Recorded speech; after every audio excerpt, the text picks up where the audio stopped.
I'm Stacy. Welcome to the kitchen of my old Kentucky home. Today on Bourbon and Biscuits, we're going to be getting cozy. We'll be showing you 2 recipes that are pure Kentucky comfort. Let's get started. For our skillet cornbread, here's what we'll need. 1 cup of cornmeal, 1 cup of buttermilk, 1 egg, a pinch of salt, and some bacon grease. So here in Kentucky, it's not like we don't eat cornbread all year, but I especially crave it when it's really cold outside, so I find it very cozy to whip up for dinner, whether I'm having a pot of soup beans or brisket or just an all vegetable dinner. When I was growing up, my grandmothers both perfected their cornbread and we had it all the time. So Kentucky, a major difference is, and probably in the South, we don't use sugar here in the South. We would say that would be cake, right? For my skillet cornbread that my grandmothers would have made, we would need 2 special ingredients. 1 is a cast iron skillet. This one happens to be one of my grandmother's, but any old cast iron skillet will do. We're gonna make a recipe that's for the typical 8 or 9 inch round one. And the other secret ingredient, bacon grease. We've talked about this on several other episodes. If you don't have a little crock of bacon grease in your fridge all times, I don't know how you cook. So we've got that, and those are our 2 secret ingredients. Another twist to this cornbread recipe is because there's many in the Kentucky or Southern canon, we are not gonna use flour in ours. So this makes it a great gluten-free option as well. So, very simple. We're just gonna basically pour and dump. So we're gonna take our cornmeal, and this is Weisenberger cornmeal, a famous Kentucky product, buttermilk, a pinch of salt. You can always add more. You can add more if you're gonna use salted butter as well, and 1 egg. Now, we took that roughly a tablespoon of bacon grease, and we took it to the stove and melted it. And so that does 2 things. 1, I've got a hot pan that we're gonna be pouring this mixture into, and 2, we have melted bacon grease to use in our recipe here. So we're just gonna drop that in as the last thing we do.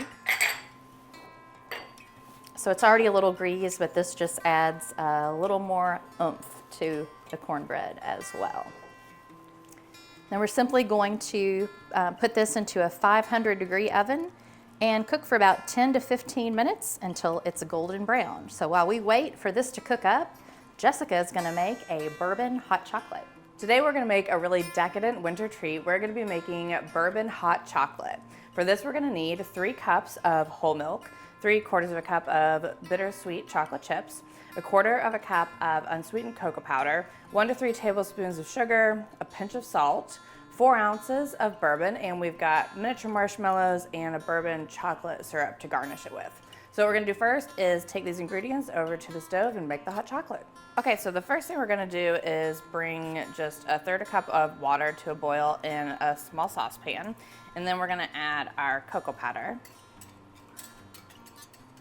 and just whisk this in until it's mostly dissolved. It's all right if it's a little bit clumpy still.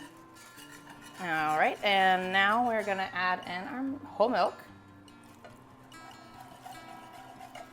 We're gonna whisk that to combine it with the cocoa powder and bring it to a simmer.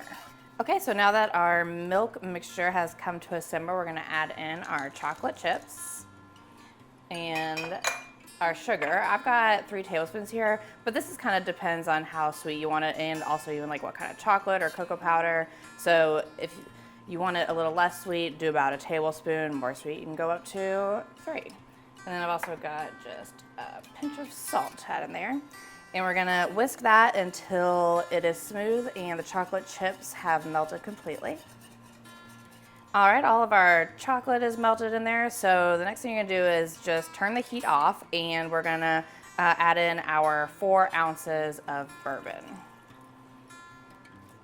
Again, this is enough for 4 servings, so I'm doing 1 ounce per serving here. And of course, you can always do a little more or less bourbon according to your taste. So we're just gonna mix this in and then pour it into our mugs and top with some marshmallows and extra chocolate syrup. All right, so final touches here. We're just gonna pile in some miniature marshmallows. And then just because, we're gonna finish it off with a little bit of bourbon chocolate syrup. Drizzled right on top. All right, there we have it. It's our bourbon hot chocolate.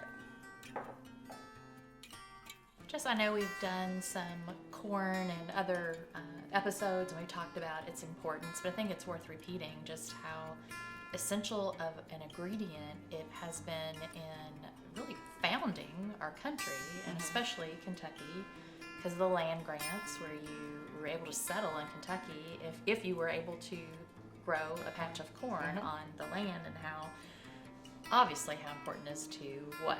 Bourbon. Right, or that's why it's the Native American ingredient. And so this recipe is, you know, there are plenty of other recipes where you add flour, baking soda, baking powder, give it a little more of a rise, but wow, this is almost exactly how they make it on the frontier. Absolutely, I mean, just yeah. some simple ingredients. And it just, it makes for, I know this time it's not really paired with the bourbon hot chocolate. The whole thing was just kind of cozy and comfort, but I think, yeah, what we did was set ourselves up for a very cozy dinner situation, because cornbread is absolutely perfect with a burgoo or soup beans or bean soup, and so then we or can fried just chicken. absolutely anything really. So we can enjoy our cozy dinner and then take our dessert, bourbon hot chocolate, to the fireplace and enjoy it.